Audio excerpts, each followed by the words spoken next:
مالدارانو که تاسو هم غواړئ چې دغسې یو صحیح نسل ترلاسه کړئ چې هم د مرضونو مقابل کې او هم دارنګه د محیط په مقابل کې او همدارنګه د زیاتو شودو ورکوونکی وي، نو کوشش وکړئ چې د لر سپین غر مالدارۍ او زراعتي شرکت د فرانسوي کوپیکس مومبلیار دی، که د جرمني هالسټین دی او که د انګلستان هیواد هالسټین دی، د تخمي ستنو څخه استفاده وکړئ تر څو دغسې یو اصلاح شوی نسل ولرئ. ښایدو د 4 میاشتو بلار بله او د 14 میاشتو ټول عمر ده. خیر راغلی د کلي ته. دا د کونډو ساره کلی ده، مرکز پورې اړوند او دغه چې ده د نسلونو چې تاسو ګورئ دا ټول د لر سپین غر د کوفیکس مومبلیار نسلونه دي.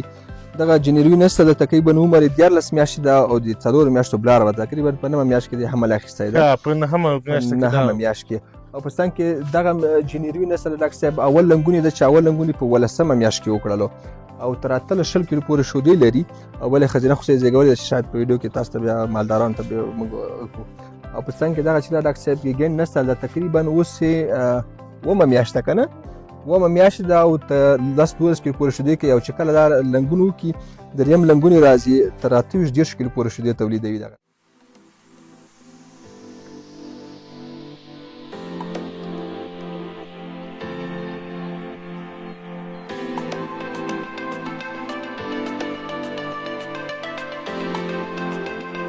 زموږ د کوپیکس مومبلیار فرانسوي نسل د امراض په مقابل کې څنګه دی او د خوست د اقلیم یعنی د اقلیم په شرایط کې څنګه دي ده؟ بیخي ډاکټر صاحب دی کې ډېر اعلی دي. یو خو داسې چې اقلیم سره دوی ډېر مقاومت لري، نه ګرمي کې او غریبي ګرمي کې نه خرابېږي چې تیږه ووایي او په څنګ کې ژمي کې داسې نور مرضونه نه نیسي او په څنګ کې دغه برګشت موضوع بیخي شته نه کې چې کله هر کله چې ښه په غوي راغلي موږ ورته القا کړې ده هماغه په هغه یوې ستنې باندې لګېدل ده چې مالدار تیار شاید ده که نه ځکه چې شاید یوه غوان نه وي دغه شی خطا شوي که نه.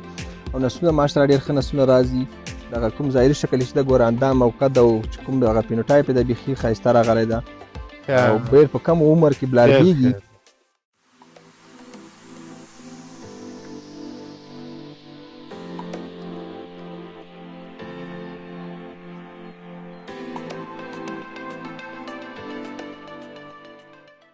ډاکټر صاحب محترم دغه وار راوړنه د دوی څنګه دی؟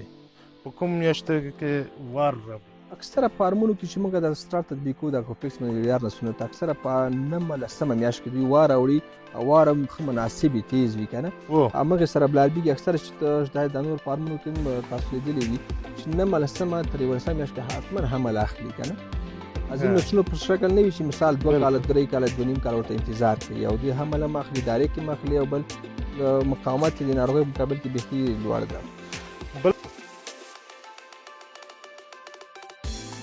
د مالدارانو څخه مې دا هغه هیله ده چې د لر سپین غر ستنې استعمال کړي او داسې غواګانې لاسته راوړي.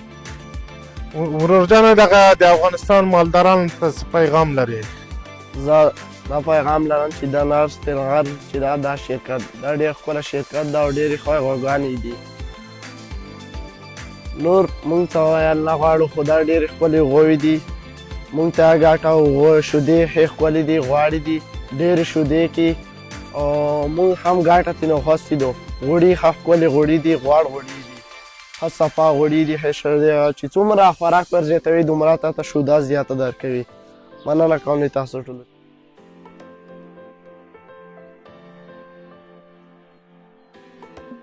ګرانو مالدارانو که تاسو هم غواړئ چې دغسې یو صحیح نسل ترلاسه کړئ چې هم د مرضونو مقابل کې او هم دارنګه د محیط په مقابل کې او همدارنګه د زیاتو شودو ورکوونکی وي، نو کوشش وکړئ چې د لر سپین غر مالدارۍ او زراعتي شرکت د فرانسوي کوپیکس مومبلیار دی، که د جرمني هالسټین دی او که د انګلستان هیواد هالسټین دی، د تخمي ستنو څخه استفاده وکړئ تر څو دغسې یو اصلاح شوی نسل ولرئ او غواګانې مو تر ډېر وخته پورې چې دی په فارم کې پاتې شي. خو د دو نسلونو راضي یې که نه؟ راضي یم، ډېر ترې راضي یم ځکه شوده ډېره کې مونږ چې څومره خوراک ورکوو دومره مونږ ته زیاتې شودې کوي. لر سپین غر مالدارۍ او زراعتي شرکت د تخمي ستنو څخه د فرانسوي کوپیکس مومبلیار تخمي ستنو څخه چې کوم خوسۍ زیږېدلې ده نو د هغې په اړه باندې معلومات په تاسو ته مالدار د خولې واورئ. مهرباني وروره. السلام علیکم، نام مې حمید الله د کونډۍ صحرا څخه خبرې کوم.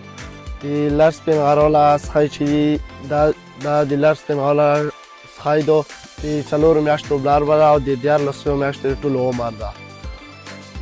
مونږ دا څخی ډېره ښه وساتله. په ترتیب دا د لر سپین غر څخی دو ډېره ښکلې څخی دو. اوسه پرا مرض نه ده پر وغله. مونږ اوسه پرا ډاکټر نه دی تر وستله. مننه کوم له تاسو ټولو.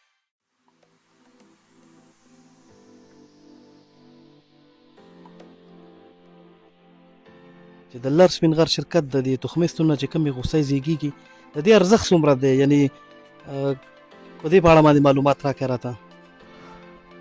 د دې ارزښت خو دا دی چې دا اوس د 1.5 میاشتې ده. ډېره ښکلې څخی ده. مونږ ته ګټه یې راکړې ده. مونږ څو وارته سړی پرسې راغلی په 1.5 لک روپۍ رانه غواړي. ها یعنې دا د څومره عمر ده؟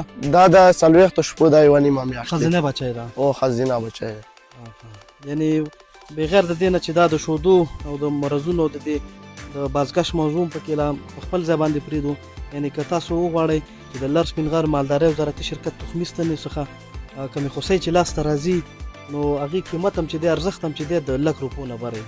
دغه مالدار دی په دغه ساحه کې تاسو یې په خپله خبرې واورېدلې.